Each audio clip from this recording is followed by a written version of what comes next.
Hi everyone, welcome. I am very excited to have my good friend Karen Asprea of Karen Asprea Studios here. We are in Miami as she embarks upon a multifaceted expansion of her business. I would like to start going a little bit towards her background because her background is very unique and it is what has come together to create who she is today in her business today. So can you tell us a little bit about how you started? Yes, of course. I went to Pratt Institute in Brooklyn, New York, and I'm a born and raised Brooklyn girl. I lived in New York my whole life. I went to Pratt's sister school in Copenhagen, and I studied in Finland and Sweden as well. And after that, I went and I worked for an architect in Austria, and those were like the very early, How fascinating. very early days. So that was really interesting to get to see like a totally other culture and how they approach design and Sustainability, you told me. Sustainability, yes. Yes. Definitely. And just their use of like warm natural materials, it was very interesting to me. After that, I worked for an architect, Scarano Architects in Brooklyn, New York, and they were really focused on multifamily developments. And that was interesting from an interior perspective because what I was looking at, because I wasn't a designer yet, I was still, I was a kid. And they had me looking at code compliancy and like some zoning law things and just, things kind of like periphery to the interior design experience. So I got to experience a lot of the technicalities before I actually got into design. How fascinating. So you're able to, one thing that's really interesting about Karen is that she has this great deep design background, but also an understanding of how buildings are built. Yes, yes. I think that a lot of interior designers move into private home and like private residence design, some, hotels, boutique retail. But I went into commercial interiors first, and when you do that, you really have to develop an understanding of the hierarchy of a commercial development project. And all the moving pieces. And the many moving pieces, yes. How the money flows through a project really directs how the process of the project. So once you understand that, it makes it much easier to select the correct materials when you understand like the sequencing of trades, how the trades come in, how everybody on the project gets compensated, and like you can then gear your design towards the success of a project. And that's a real hands-on thing. You can't learn that from a book. Yes. So throughout my career, from the very beginning until today, I think that I've racked up somewhere near 6.5 million square feet of new residential. 6.5 million square. That's a lot of square footage. That's a lot of feet. That's amazing. And has that been mostly in New York thus far, or where has it been? Mostly in New York. I had the great privilege to work for some amazing New York-based architects that were really well known in the industry.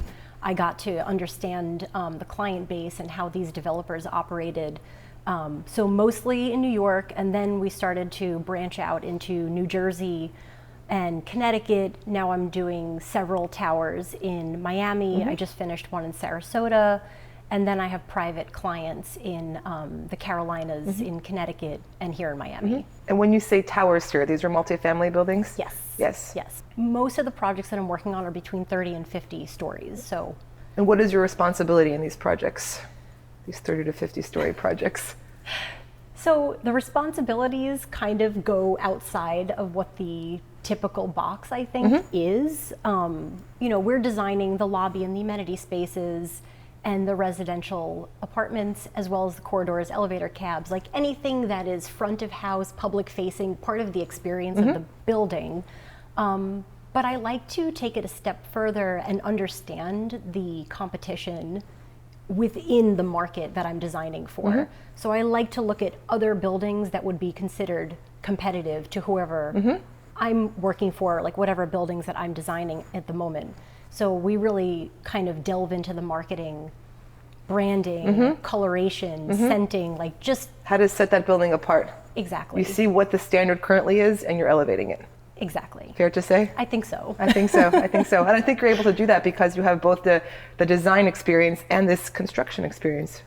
we can say. Yes, I believe so. My company, we do all of our own construction documents. We really get into the meat of the details, and we work with the contractors and the sub-trades so that our detailing matches what they're actually going to build, and so that at the end of the day, we're not kind of chasing this You're value. removing this friction from the experience also. We try our best to do that. I think that a lot of times what happens is that you get to a certain point in a project where everybody goes, oh my God, we've gone over the budget and now we have to value engineer.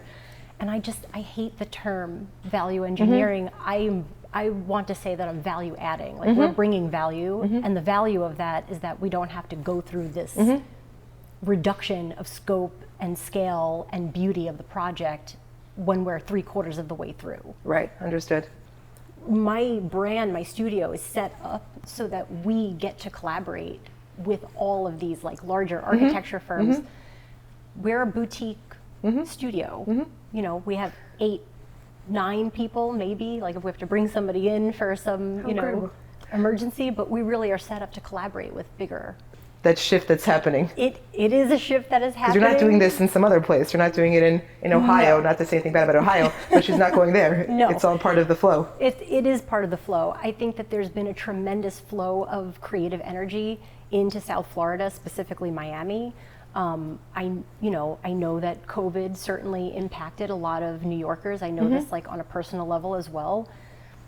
They started coming down here to Miami. I have a lot of developer clients who are New York City based, who over the past 2.5, 3 years have been buying land in Miami. So I opened up a studio here, kind of a satellite.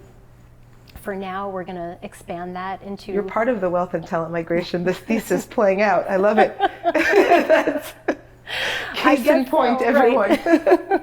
As an artist, you must keep creating new things in order to satiate your desire to be creative. Like I would not want to stay in the same place all the time creating this, because you hit a ceiling. You hit the edge of the box at some point. I love when you said the box is bigger. That made so much sense when you said that to me.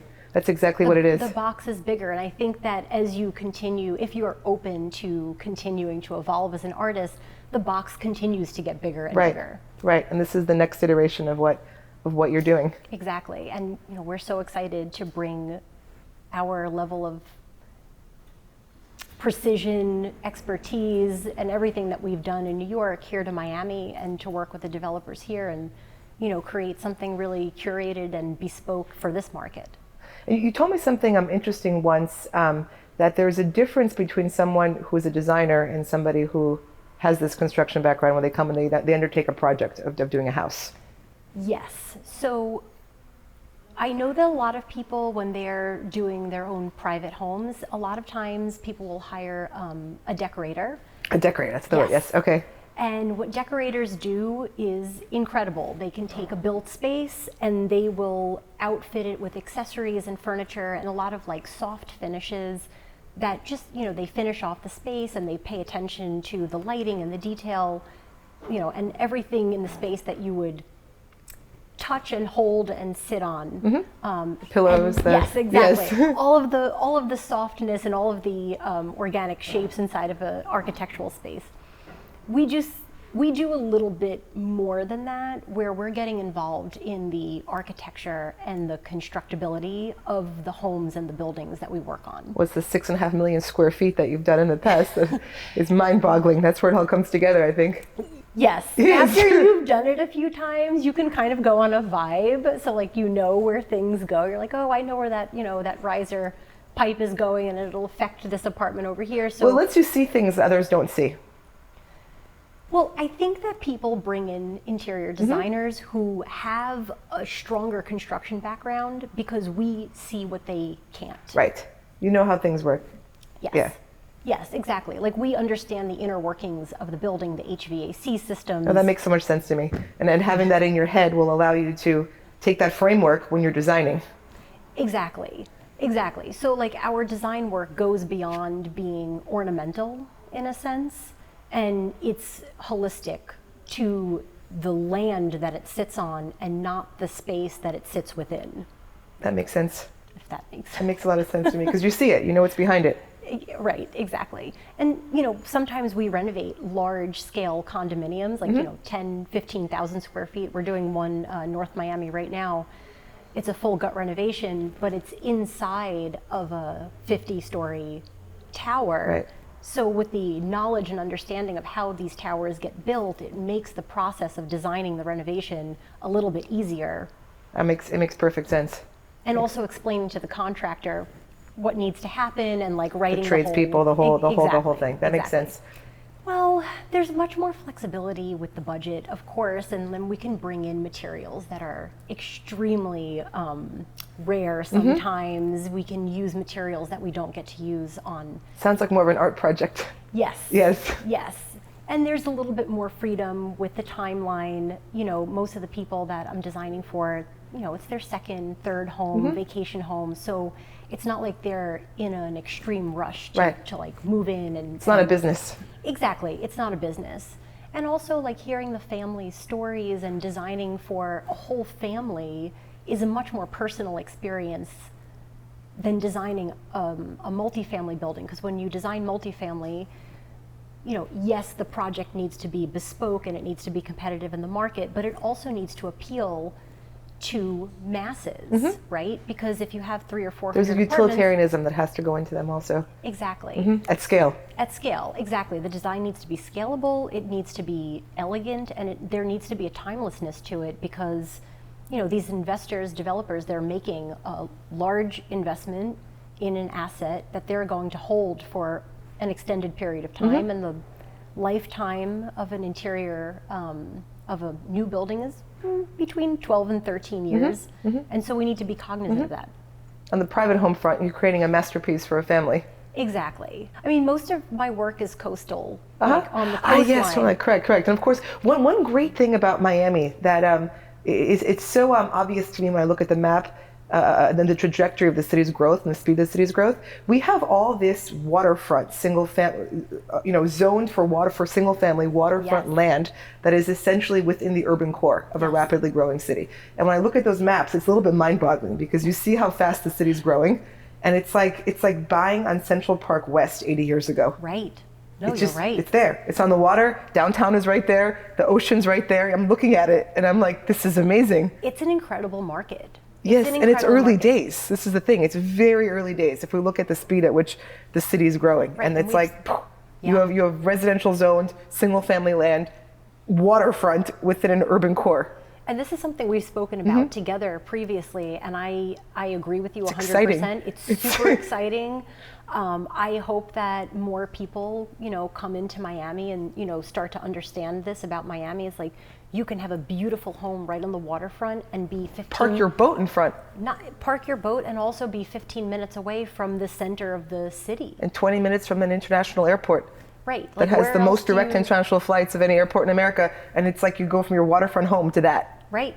Yeah. It's pretty cool. It's actually a very convenient place to be. You could be comfortable, very convenient, warm all year round. Like the climate keeps everything kind of like stasis. The landscaping here is always lush. Like there's so many beautiful things and so many positive things about being. It's a very healthy place to live. Aside from the business aspect and all the businesses moving here, just in terms of just quality of life, it's so healthy. It's true. It's true. I mean, I see that the light rail is going in now, and the city people that have vacated their cities and have come here are excited about this, because we don't drive. We're learning how to drive. You might be. I don't know. Can you drive? I can. Okay. I try. I can't.